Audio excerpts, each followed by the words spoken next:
xam ni mooy Pierre Goudiaby Atepa moom nag mi ngi ànd ak coalition Sonko président moom la ñuy dellu recevoir ci ñaareelu partie bi ci télévision Futur Média ci 17 18 ñu fàttali ni dañuy wéy ba tey di ànd ak suñu correspondant yi nga xam ni ñoo ànd ak ñi nga xam ni ñoom ñooy candidat yi kon suñu gan egsi na ñu nuyu ko Pierre Goudiaby Atepa ñu ngi lay nuyu. maa ngi leen di fay. ñu ngi jégalu nag xam naa ni xaw nañu la bousculer un peu ci xat-xatu Ndakaaru yi nga ñëw wuy si ma bàyyi la nga nuyu ak téléspectateurs yi. waaw maa ngi nuyu suñu seen téléspectateurs yi. di rafetlu invitation bi parce que war nga fàttali ne il y a plus de ça fait 20 ans. oui yaa ma jokki jox interview en wolof. c'était à Walfadjri. Walfadjri ma jëm ci góorgóorlu nag kon nag tey 20 ans. mais je pense mokkal nga léegi olof bi. tànn li mu nekkoon waaye nag maa ngi ciy góorgóorlu bu baax. merci beaucoup jërëjëf kon ñu fàttali ne yow yaa ànd ak yaa bokk ci coalition Sonko président laaj bu njëkk bi rek mooy sa dem fekki Sonko am na ñu mu bett am na ñoo xam ni yaakaaruñu ko woon ndax dañu gis ni d'abord ci génération yi am na wuute lan moo tax nga def choix bi ci Ousmane Sonko pas ñeneen ñi nga xam ne ñoo nekkoon candidat. waaw je dois dire que choix bi nag yombutoon waaye bi nga gis ne ni ma koy waxee dañ ñu kale ci parrainage yi bëgguma ci dellu si man dama doon seet koo xam ne programme am mën na méngoog programme bi nga xam ne moom la ñu tëral. parce que yaa ngi fàttaliku ne Sénégal rek suñu programme li ci gën a sës moo doon defaraat jikko yi. jëlee fi ger gi nga xam ne mu ngi ci dëkk bi di koy yàq. rawatina utal xale yi liggéey. fi nga xam ne defe nañ ne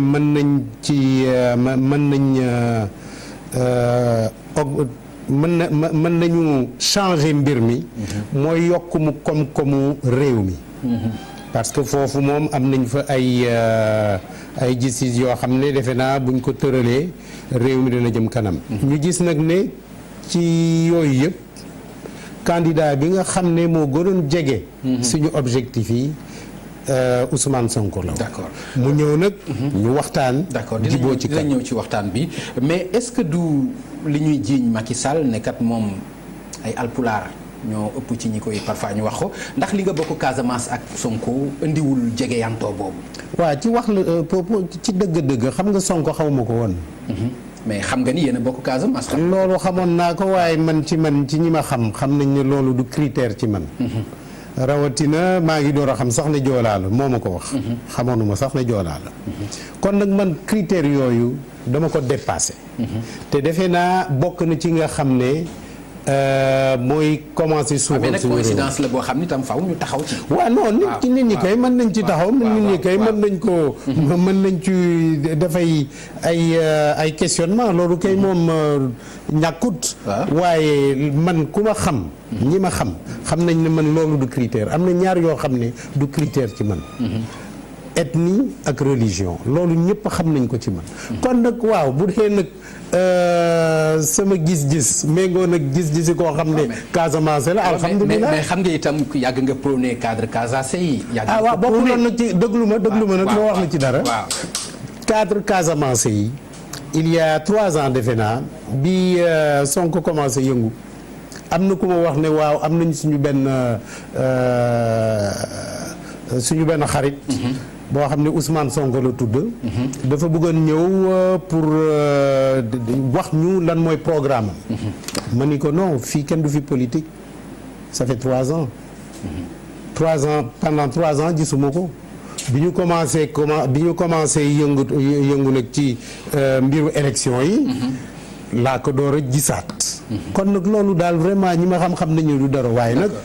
bon si c'est bu tombé ci koo xam ne sama mbokk la pourquoi pas parce que diw baax na ko mbokk yi jëkk a wax. d'accord mais leneen li tax mu bett ñu bëri itam mooy moom dafa jàpp ni ci livre bu mu bindoon que Pierre Goudiaby Atepa bokk na ci ñi saaxee suñu pétrole moo fi indi Franck Timis moo def nangam c'est-à-dire yooyu nga xam ni waxoon na ko est-ce que loolu itam jaaxalul nit ñi ci sa dem àndaar. xëy na dinaa bett nit ñi man li mu wax ci man.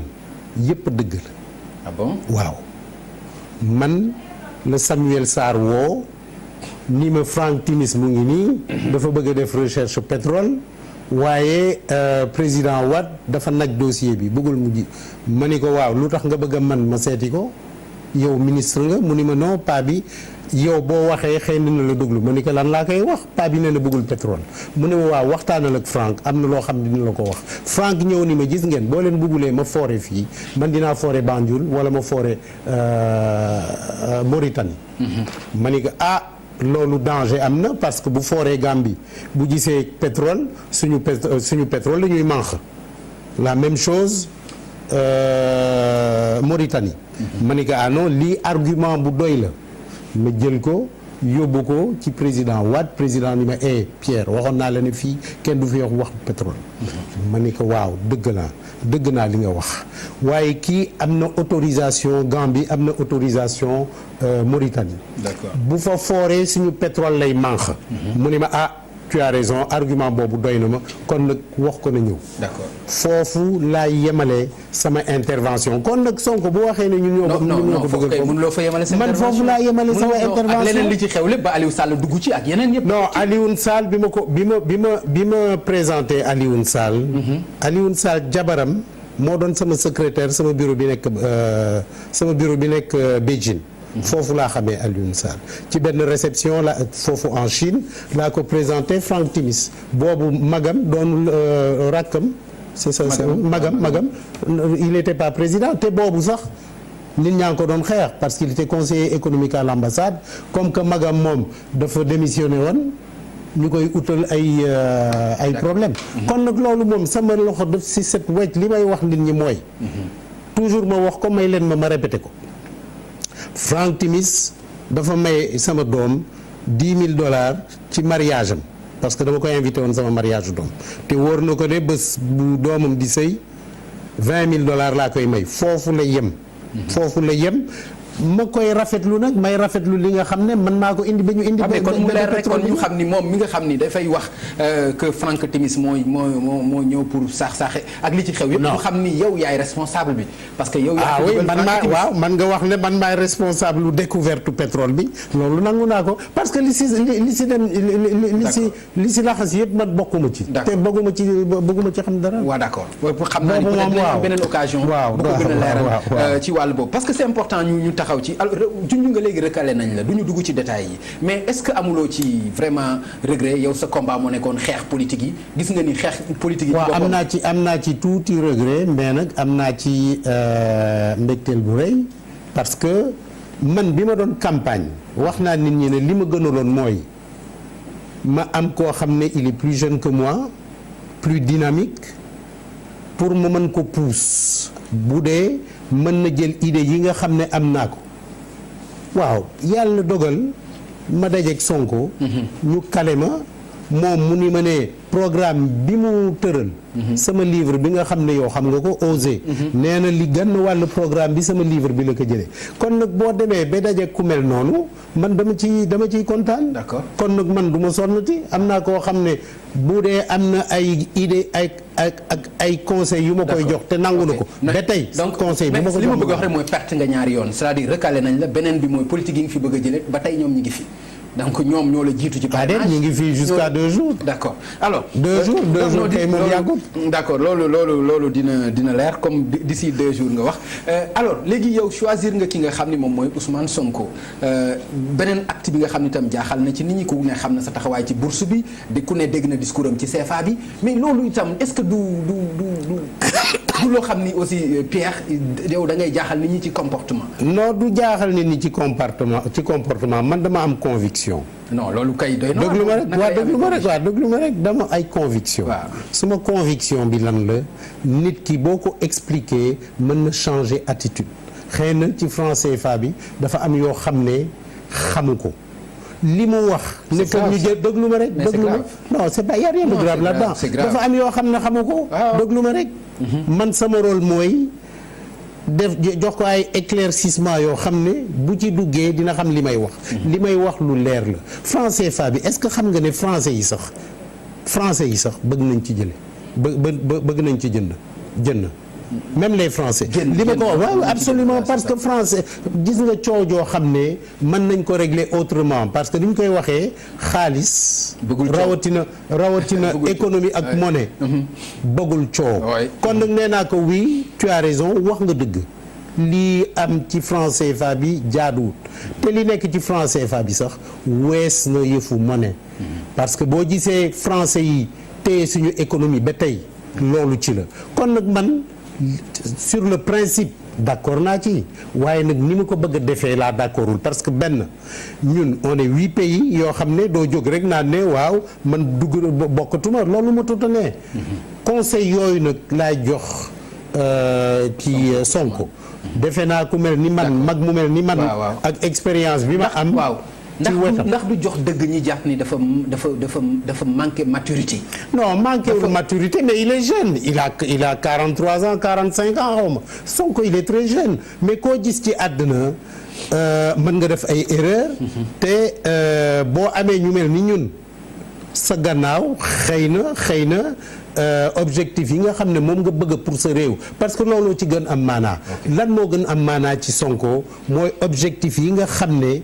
moom la bëggal réewam loolu nag moom laa ci gis défaut yi nag comme je dis nobody is perfect personne n'est parfait il y a beaucoup de choses qu'on doit voir rawatina bi mu waxee ne dafay délocaliser ay usines pour tabax fi ay oto ma ni ko non les vieilles usines yooyu loolu duñ ko def comme que am nañu lithium dinañ ci dellu si lithium mooy lan mooy li nga xam ne mooy defar batterie yi te batterie boo ko defaree ci oto mën nga am voiture électrique 60%.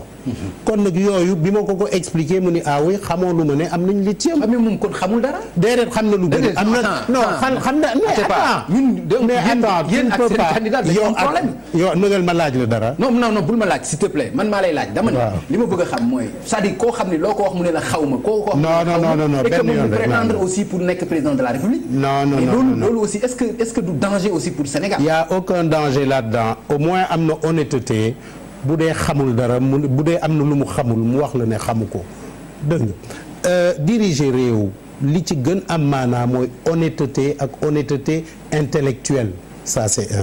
deuxièmement déglu ma non préparation bi non defee nga ne déglu ma defee nga ne Trudeau mi président comment ça s'appelle encore Canada président Canada il a quel âge yooyu ngay seet da ngay seet nit ki suñu ay système bokkul suñu ay réalité bokkul non mais diriger c'est diriger c'est pas les mêmes réalités mais diriger c'est diriger en tout cas loolu man gis nga da ngeen di li may reprocher journaliste yi da ngeen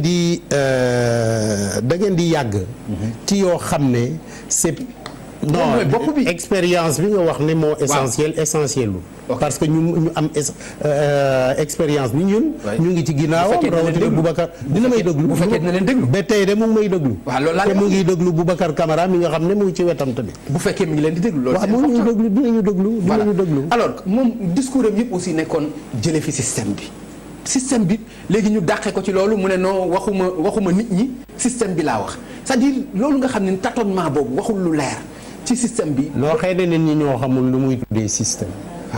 naa ci gis nga système bi fi ne. muy système organisation politique. rawatina système économique bi fi ne. mënuñu yóbbu ci développement.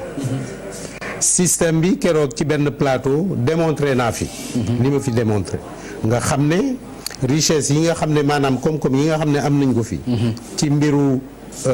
lithium mbiru urus mbiru pétrole mbiru gaz loolu yëpp bu dee système bi déglu ma rek système bi ni ñu koy doxalee ba tey parce que da cee tâtonné ba kenn comprendre lul quoi man comprendre système bi lañ man discours am yëpp loolu la anti système mais système bi Pape Ngagne est-ce que defee nga ne waaw ci sa conviction système xam nga luy système est-ce que système bi fi ne mu ngi faj soxla askan bi waaw mais am na war nañ ko changer déedéet sax c'est trop pour man mais parce que système bi yow lu bëri daanaka ànd nga ko ak système bi Pierre Goudiaby waaw ànd na dimbali naa système bi ci lu baax d'accord mais dinaa ci ñëwaat Pierre ma ñëw fekki Dissa Préra moom moo ànd ak sa candidat Ousmane Sonko Dissa maa ngi lay nuyu allo Dissa Préra ah d'accord Dissa Préra donc Madické Niang la àndal ñu xaarandi kon peut-être Dissa dina revenir ak ñun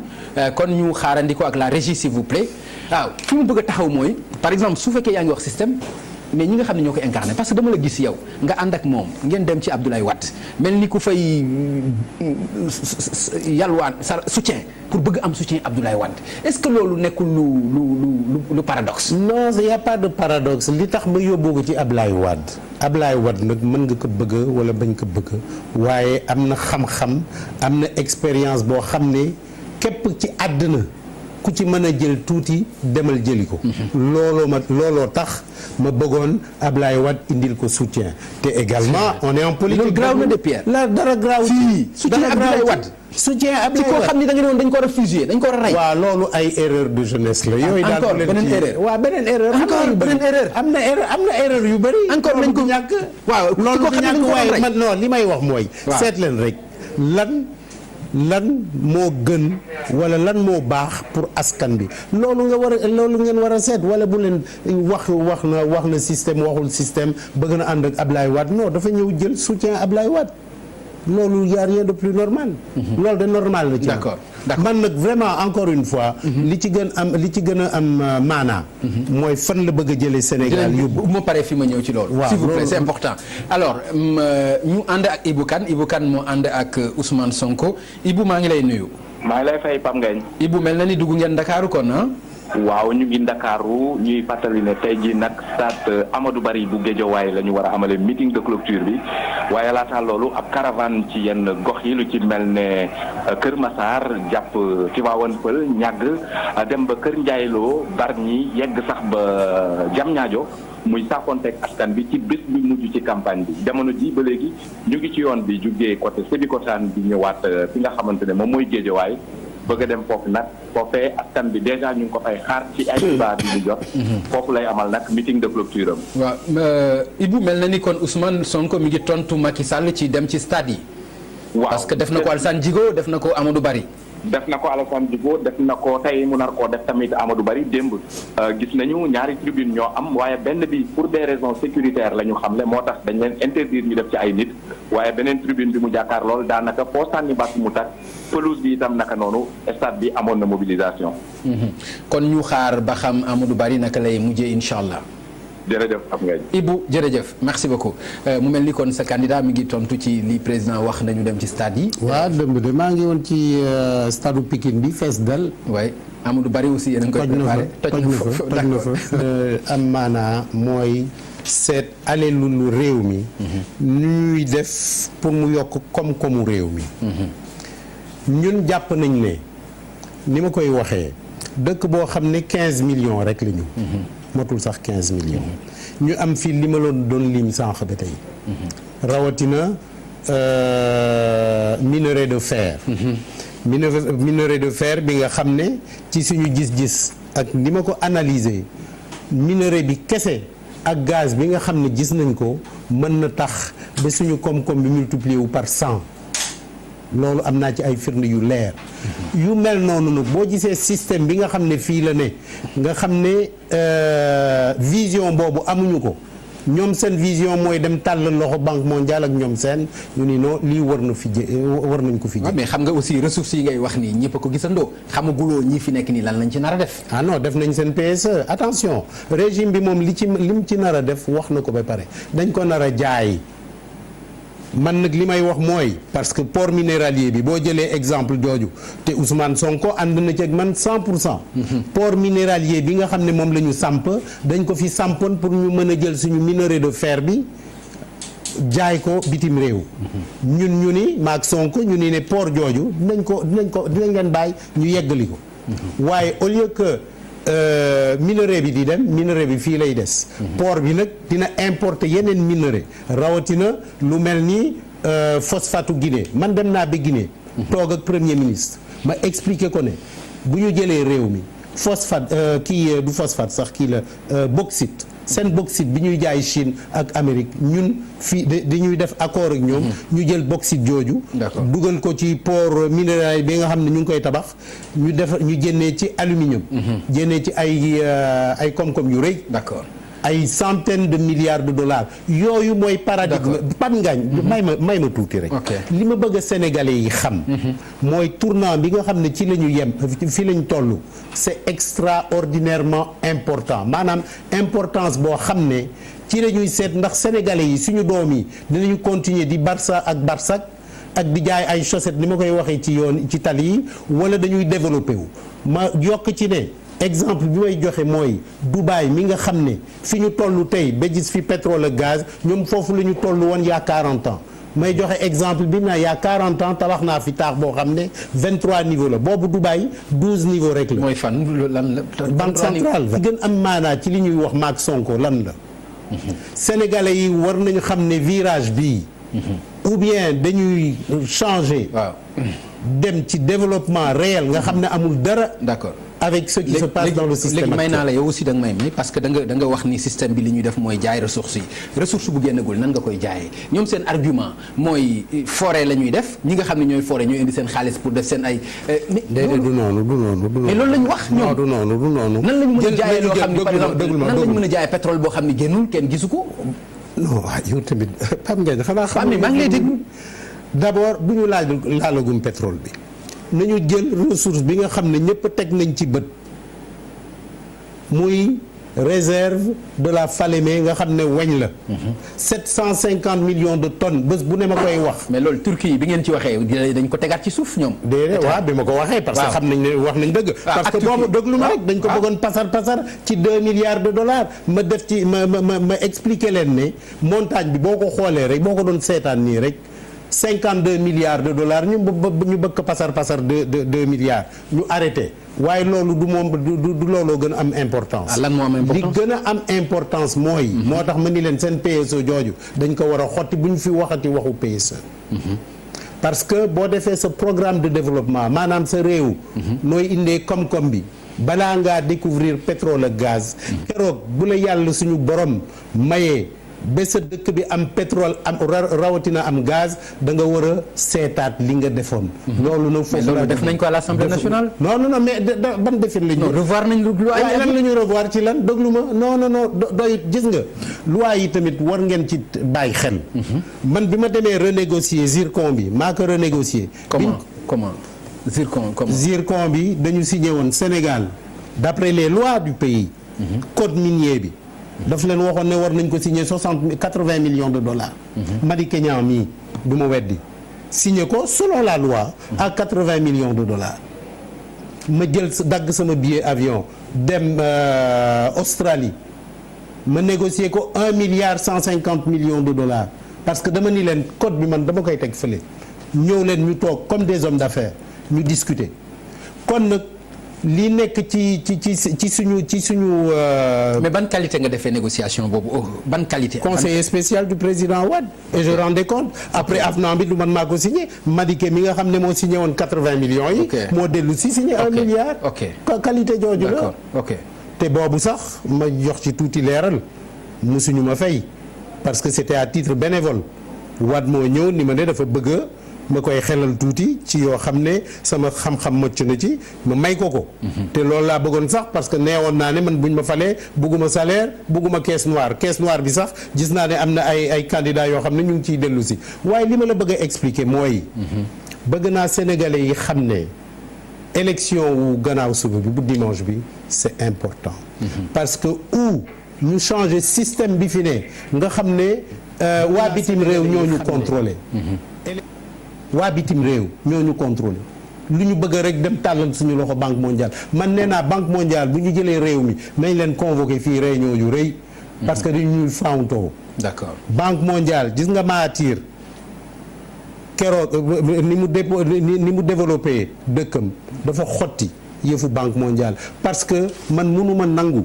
te loolu bëgg naa Sénégalais yi. mais bul fàtte ni pays sous-développé nga am aussi. moo tax it bu ñu leen toppee. sous-développé naka ngay mën a demee sans banque mondiale aussi. waaw mais depuis 50 ans ban pays lañ fi développé déglu ma rek maa ngi la koy laaj lim benn ci lu banque mondiale développé amul benn pays boo xam ne man defe naa lii tubaab wax conspiration maanaam defe naa dañuy combine pour que pays africains yi. d'accord ñu dellu. boo bëggoon forer sa pétrole bi fan ngay jëlee xaalis bu ko def.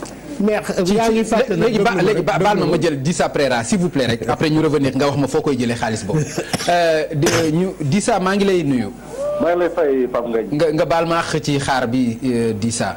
yaa ngi ànd ak le candidat Madické Niang fan ngeen toll di ak seen mel na ni yéen a ngi Dakar aussi ah. comme ñëpp waaw Pape ni nga ko waxee noonu la comme ñu bëri en tout cas ci candidats yi ñu ngi Dakar ñu ngi exactement Alassane Djigo stade Alassane Djigo foofu lay war a jeexale campagne am mu ngi jëm a organiser nag meeting jëm a feesal stade bi yaa ngi ñëw feesagul noonu xam naa si ak kanam dina gën a leer.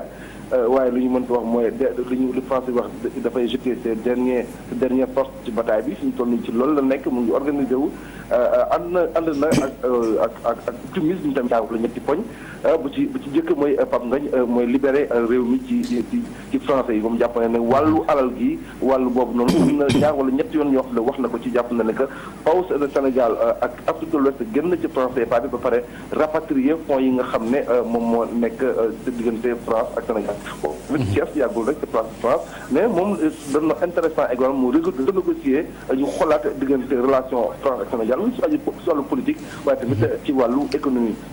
beneen mbir bu important deuxième Pape Ngagne bu ñu mën a jàpp ci campagne yu Madické Niang mooy gis nañu que c'est un candidat qui a bu visité famille religieuse yu bare gis naa ne gëw ma ne am na benn candidat boo xam ne ëpp na ko li mu visité ay famille religieuse ay imam muy ay famille religieuse yoo mënta xalaat daal ci réew mi Pape Ngagne jàppal ne Madické li ci ëpp teg na fa ay tànkam donte sax dafay tord protocole am mais dina fa jaar donte 5 minutes dafay def tax na sax mu ne dina taxawal beneen ministère bu wàllu religieuse parce que jàpp na ne que religion lu important ci Sénégal ñaar yooyu xëy na mën nañ gis ci Pape Ngagne bàyyi leen ñu continuer bari na nag Pape Ngagne waaye comme que teel a ci pandaw gi xam naa ñeneen ñu ngi ci ligne bi am tamit am leneen lu ñuy wax kon daal jàppal ne ak suñu toll ñu ngi stade Alassane Djigo bu Pikine foofu le dernier meeting bu coalition Madické 2019 war a amee jërëjëf Dissa Préra kon mu ànd ak le candidat Madické Niang moom itam ñu koy gërëm bu baax c'est vrai dugaat na ci wàllu franc CFA bi ak banque mondiale ñoo ko dëggandoo de voilà donc ñoo ko déggandoo bon kon nag jeex léegi ñu waaw ci un pays développé nga bëgg a gas sa pétrole fan ngay jëlee xaalis bi nga xam ni li ngay xam ni ay milliards moo koy def par jour fan ban montage nga mën a def déglu ma waaw phase boobu waaw foofu laa wax ne waroon ngeen mu féliciter parce que Franck Timis moo génnee 300 millions de dollars am dugal ko ci pax bi bu ci fekkuloon dara daf koy perte mu fekk ko ci nag am ci ndam loolu benn la ñun léegi nekkatuñu phase boo xam ne dañuy séentu seet ndax am nañu pétrole ndax am nañu gaz boobu dépassé nañ ko gaz bi mën naa la wax ne sama expert yi nga xam ne ñoom laa interrogé ci sama bureau yi nekk bitim réew nee nañ mel ne c'est plus de 21 millions de gigawatt-heure loolu moom ça veut dire quoi ça veut dire que am na loo xam ne démontré naa ko barka dëmb autour de Dakar boo jëlee 960 kilomètres plus de 27 milliards de tonnes de minerai de fer ngay am loolu mooy lan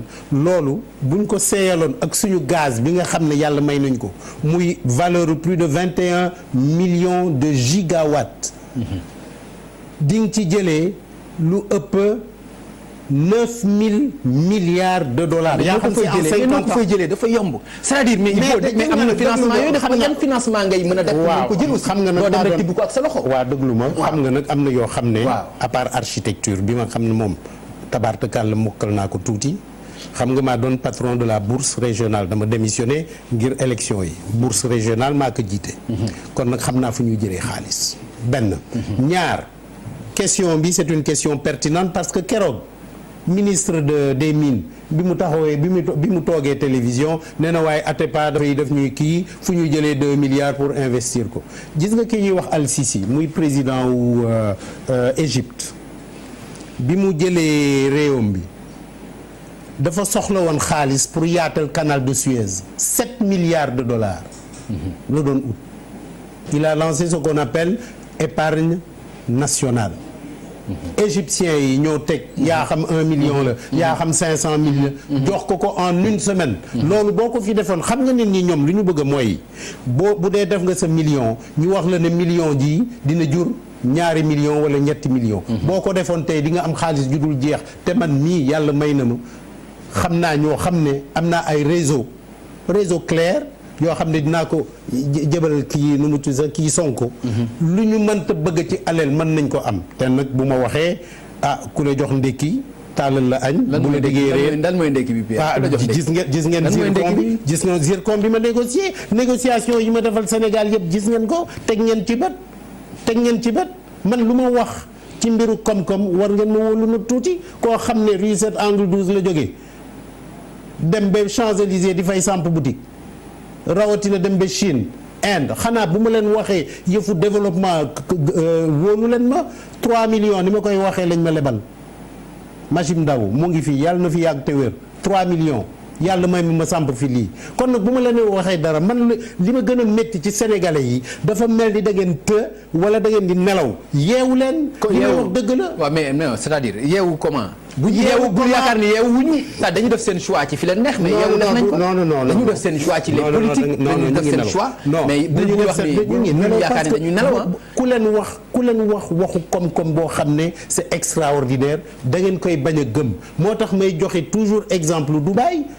bëggu leen développement yéen mani 15 millions ngeen toog ci urus toog ci or ci waaye yéen dimbali leen ma yeewu leen parce que c'est pas normal ñii nag bu dee système bi ngeen fi bëgg a bàyyi dinañu rawle yépp te seen doom yi ak seen sët yi li ngeen fi gis dinañ gis lu pire loolu laa leen di wax yeewu leen révolution man sama révolution yi waxuma ngeen taal dëkk bi dama ni rek seen mentalité bi moo war a changer Ousmane Sonko nag loolu la fi bëgg a def te ma nekk wetam ak ñeneen di koy xelal pour que Sénégal man boo leen ma joxee 5 ans à côté de ce garçon là di ngeen gis ne koom-koom bi ni ñu koy yokkee yéen sax di ngeen ci kontaan parce que encore une fois c'est pas normal suñu doom yi di jël ay gaal naa ne dañuy dem Europe c'est pas normal suñu xale yi di jaay gerte ci tali yi 15 millions kese lañu. mais Pierre ni ngay waxee nii ak xët-xët mbaa boo perte élection yi di nga fair play di nga féliciter ñi nga gagné. man toujours fair non parce que ni ngay waxee nii dafa mel ni. non c'est que damay fippu parce que après damay tiit quoi damay ragal après nga. non dafa mel non loolu gis nga man ñi ma xam nañ ne man ku téye la waaye léeg-léeg da ngay énervé wu parce que da ngay gis loo xam ne lu leer la. non mais ci démocratie nga nekk aussi. ñoom bu ñu gisee def seen choix mais askan bi ñooy. non attention. waaw. man condamné wu ma leen parce que gisuñu dama leen condamné wax ne amuñu vision boo xam ne mooy vision bi nga xam ne moo ñu mën a jëlee fi ñu ne yóbbuñu ci kanam. sànniwu ma xeer defuma dara de. dama wax rek ne man vision bi ma am. man gis yaa ngi fi woon bi ma doon campagne. man sànniwu ma xeer daf ma wóor ne suñu gaal gi Sénégal. mën nañ ko suq. mu développé wu. loolu kese la. d'accord mais li ci président def nga gis ko autoroute Ila Touba boo xam ni kenn musu ko gis yow musuloo ko gis fii ci Sénégal li nga gis nii ci terre bi musuloo ko gis. c'est-à-dire li ci président def. Pape Ngagne nañu wax ñaar wala ñett. benn bi mooy man li nga xam ne moom laa reproché nguur gi. bokk na ci manque de discernement maanaam xamuñu. lan mooy priorité. TER bi ñuy coow. toujours ma wax ko dinaa ko waxati. maanaam li mu jar mooy chemin de fer Ziguinchor Dakar yaa ngi may déglu. 700 kilomètres ñu def ko ci 40 kilomètres yaa ngi may déglu. kon nag choix yooyu. non mais nga baal ma aussi. est-ce que ci même luxe bi la. est-ce que même luxe yow yaa ngi nii amoo loo lekk ngay naan ne da nga bëgg a caviar ma ni du yëfu luxe yëfu priorité la luxe ñun lu ñu doyee luxe suñu doom yaa ngi nii mënuñu jàngi. mais luxe daf ñu jomb. ma ni bu dee nee naa la. waaw bu 700 kilomètres yi coussin yi xëy na du nooyee mel ni sa coussin boobu waaye. 40 kilomètres waaw di nga ci mën a kii ban nga ciy tànn déglu ma c'est pas normal c'est pas régulier TER bi ñëpp wax nañ ci TER bi c'est pas normal kon nag c'est les choix stratégiques yoo xam ne ànduma ci tey duma ci ànd ëllëg parce que prix TER boobu buñ ko defoon feneen maanaam ci mbay mi ak feneen. ak feneen gis nga li ñu fa def aussi. waaw waaye doyul ma ne gis nga nañ waxante dëgg nag. gis nga waaw mais aussi bu ñuy waxante dëgg aussi nga apprécier aussi. mais wax ni dara baaxul dëmb ci benn plateau ab sa xaritu Dakar Actu yi. nee naa leen man sànniwuma xeer. ñii def nañ lu bëri loo xam ne lu baax la. ok ma koy rafetlu. très bien loolu waaye nag dafa doyut. ok dafa doyut non seulement doyul. waaye defe naa comprendre loolu li may wax. allez-y gis nga. bu ma jëlee exemple kese. parce que exemple boobu exemple bu maa ngi rafetlu nag li nga xam ne bi ma ko waxee ba tey président signé wul décret jooju. parce que gis na bu loolu kay maa ngi koy rafetlu. yu mel noonu nag laa bëgg. nit ñi xam ne buñ ci jubloo suñu réew mi mën nañ ko développer loolu lu yomb la. lu yomb la ma bëgg nag sénégalais yi d'abord développement bi ci bopp ji la. parce que bu ma demee bu ma la waxee ne man. plus de 300 milliards de dollars laa ci mën a jël looloo tax boo demee club de Paris loo leen ñaan ñu jox la ko parce que xam nañ ne am na foo xam ne yow am na foo sës. waxuma ci autoroute bi de autoroute Ila Touba bi. waaw c'est bien. oui loolu rek laa ciy wax. coût normal. coût bi non boo ne c'est bien kay. non c'est bien ba bëgguma ci sori mais xam nga am na tu sais bëgguma ñuy kii yi nga xam ne ça ne marche pas moi je veux dire li nga xam ne war nañ ko def pour jëm kanam waaye nag c'est vrai am na yoo xam ne yu baax yu mu def man sax bokk naa ci ay projet am na say xarit yu say borom yu wax ne waaw man lii tax ma kii dañ ma joxul marché jox nañ ma marché yu bëri bu ma toogoon noppi tëj sama jëmeñ ji semaine prochaine plus de am na benn projet de plus de 3 milliards yu ñu ma bëggoon jox te wóor na ma ne duñ ma ko jox 3 milliards kon nag jox nañ ma liggéey IMPG maa koy def parc industriel bi ñuy tiitaroo man maa ko def kon nag man gis nga sama patriotisme moo tax ma gis ne réew mi mën nañ ko développer loolu kese la ma gis nag ne koo xam ne kii ñu tuddee Ousmane Sonko ci 4 candidats yooyu yëpp moom ma ci jox garantie bi nga xam ne bu jëlee réew mi projet yi nga xam ne amoon naa ko pour développer suñu réew mi dina ci jublu. loolu kese la léegi mais bu jëlul réew mi au cas où jëlul réew mi mën nañ ko xalaat. ndax mën nañu jàpp ne xalaat bi nga am mën nga ko apporter Sénégal via ki nga xam ne mooy gagné. gis nga wax naa ko fii. waaw c'est pas aujourd'hui man nee naa li may wax ñépp a ko war a moom. parce que xam-xam rek la du dara jaayuma ciment jaayuma gerte. xam-xam kese la. bu ko keneen jëlee tamit te wóor na ma ne ni ma koy waxee. wóor na ma ne nit ñaa ngi déglu ku fi ñëw te dafoo li nga xam ne war nga ko def pour réew mi suqaleku nit ñi nañ la ko reprocher. parce que li ma leen di wax mooy virage bi mu ngi nii suñu kanam. non xam nga wàllu fer bi nga ci waxee ak Turquie mais président dafa dellu ginnaaw loolu respect la. am na yeneen la waaw am na yeneen non may na ma cër nag. waaw loolu waaw cër boobu aussi war nga ko mën a delloo. delloo toujours ma delloo ko li ma bëgg a toujours ma wax ni sama xarita man sama petit frère la. grand la may woowee. waaye nag yëfu réew ak yëfu développement du yëfu xarit c'est pas des affaires de copains c'est pas non loolu moom suñu diggante maag moom. rawatina que ça fait très longtemps. am na respect bu rëy ci man. te delloo naa ko ko. waaye yëfu réew la yëfu développement man wax naa ko et puis c'est pas de sa faute personnellement système bi la. am na ay frustration yoo xam ne tamit denc naa ko. d'accord. ah bon. ah oui am na yoo xam ne xoolal place du souvenir bi nga xam ne def naa ko waat ñu ñëw di fay jaay ay poulet rôti toujours ma koy wax ba seen ministre kii bi nu mu tuuti sax. ton collègue là ministre de la culture. di ma ci kii enfin laissons passer. jël place bu mel noonu di koy transformer mel ni rôtisserie de poulet xam nga yooyu jaaduwul rawatina ñu commencé suñu musée bi ñu dàq ma ci. mooy musée bi man mii maa ko defar ak chinois yi man mii la gis xam nga ne balaa war dem def nañu pose de la première pierre ma ñëw ñu may xam nga dañu sew nag ñi ci ëpp dañu sew. ah mais li ngay wax nii donc c'est personnel yow itam. non yow yaa ngi wax yëfu réew yow joxe nga benn exemple nga ne yëfu réew du ca ba pare nga bëgg a jël ay actes yoo xam c'est personnel nga bëgg ko. Il y a des actes personnels. waaw qui te montrent qui sont les gens qui sont en face de toi parce que l'État c'est une continuité.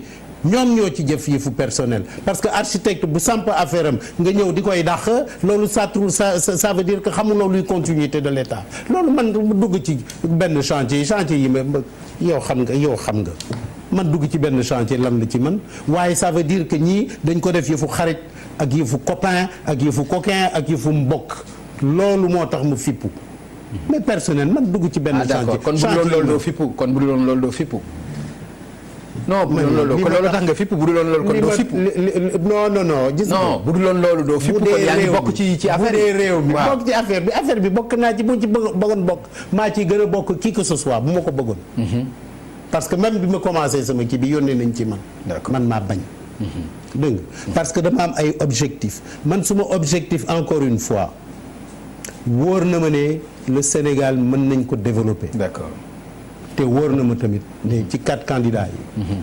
Sonko mi nga xam ne c'est le plus jeune en plus. programme boobu nee na ma ne bu jëlee réew mi. te le plus jeune du handicap.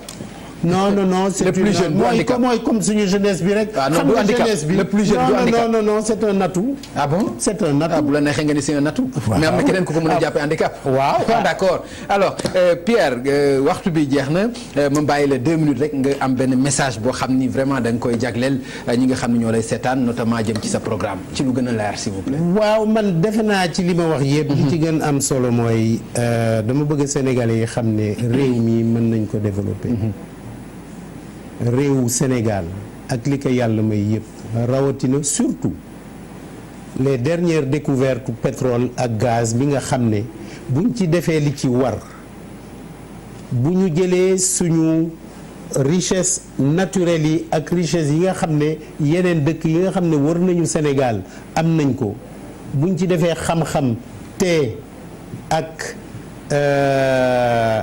gis-gis ju baax réew mi kenn du fi jóge ti naan da ngay jël ay gaal di dem tuugal ak ñoom seen bëgg naa nit ñi xam ne Ousmane Sonko mii buñ ko dénkee réew mi ku mel ni Boubacar Camara ku mel ni Pierre Goudiaby ak ñeneen nekk ci gannaawam di koy xelal defe naa réew mi mën na changer parce que nag li ci gën am solo mooy guerre gi nga xam ne mu ngi ci réew mi war nañ ko fi jëlee beneen bi mooy emploi yi nga xam ne suñu doom yi ñu ngi koy wër matin midi soir te duñ ko gis wóor na ma ne kii nga xam ne mooy Ousmane Sonko buñ ko dënkee dëkk bi buñ ko dënkee réew mi ak xalaat yu bees yi mu mën a indi mën nañu soppaliku suñu réew ñu dugal ko ci lii tubaab wax la voie du développement. jërëjëf kon mbokk yi mu nekkoon seen édition 17-18 ak télévision Futur Média ci parti bu njëkk bi ñu àndoon ci ak Lansana Gagny Sakho directeur général bu ONAS bokk ci coalition Benno Bokk Yaakaar moom lañ doon recevoir ci parti bu njëkk yi moom tam ñu koy gërëm bu baax ci wuy si bi nga xam ne wuy si nañu ko ñu àndoon itam ak suñu reporter yi ak candidat yi gis ngeen ni ànd nañu ak candidat Macky Sall Ousmane Sonko Idrissa Seck Madické Niang ak Issa Sall kon tey nag yema woon ak ñu doon jeexal lii di programme 17-18 ci télévision Futur Média taxaw na ko ci édition bi rendez-vous ci beneen plateau bu ci yàlla andee jërë ngeen jëf